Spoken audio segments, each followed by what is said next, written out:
All right, let's jump right into a puzzle that I think trips up pretty much every gardener and nature lover at some point. You know what I'm talking about, right? You plant these beautiful marigolds and they're amazing for one summer, and then poof, they're gone. But that trusty rose bush in your yard, it just keeps coming back, spring after spring. It's a super common question, and the answer? Well, it's actually really simple, but it explains so much about how the world works. That's it. The whole secret is in their life cycle. It's like every single plant has its own internal clock, its own biological game plan. And once you understand that clock, you've got the key to unlocking the secrets of your garden and, as you're about to see, a whole lot more. So here's our game plan for this explainer. We're going to start with why any of this actually matters. Then we'll dive into the big three groups, the annuals, the biennials, and the perennials. And to wrap it all up, we'll lay it all out in the Plant Life Playbook. Let's get into it. So, first off, why should you care about this? Well, because this is so much bigger than just having a pretty backyard. Understanding these life cycles is absolutely fundamental to agriculture, the thing that feeds the entire planet. From massive wheat fields to local apple orchards, these plant strategies literally shape our world. Let's meet our first group, the annuals. These are the plants that live life in the fast lane. They pack absolutely everything they've got into one single spectacular season. The name kind of gives it away, right? Annual means 1 year. An annual plant does the whole shebang, from a tiny seed to a full-grown plant to producing its own seeds, all within one season. And once its mission is complete, once that next generation is good to go, its life's work is done. And you can see their whole rapid-fire journey right here. In the spring, they sprout and grow. In the summer, it's showtime. That's when they flower.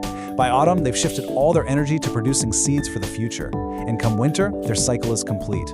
It is truly a whirlwind life. I love this analogy. Thinking of them as sprinters just hits the nail on the head. They are not saving anything for later. They're going all out, putting every last bit of energy into one explosive burst of life. And from an evolutionary standpoint, that's a brilliant tactic. If you live somewhere unpredictable, you don't know what next year will bring, so you put all your chips on this year to make sure your genes get passed on. And just look at these examples. We're not just talking about garden flowers. We're talking about wheat and rice, the literal foundation of the global food system. The very fact that they're annuals is what drives the entire cycle of farming, the planting and harvesting that we all depend on. So yeah, these sprinters, they feed the world.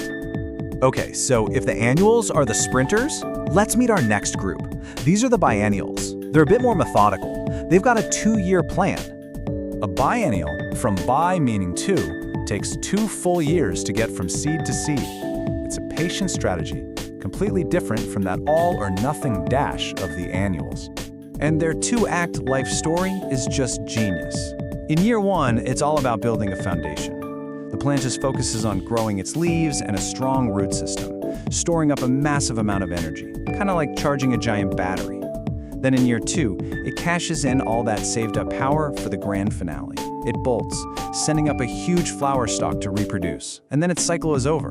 It's a lower-risk play, making sure it has tons of resources saved up for that big reproductive push. And here's the wild connection to your dinner plate. Carrots, onions, cabbage. We harvest and eat them at the end of their first year. We're literally eating that stored-up energy. Because if you let a carrot go into its second year, that sweet root would turn all woody and bitter as the plant burns through all its sugar to make flowers and seeds.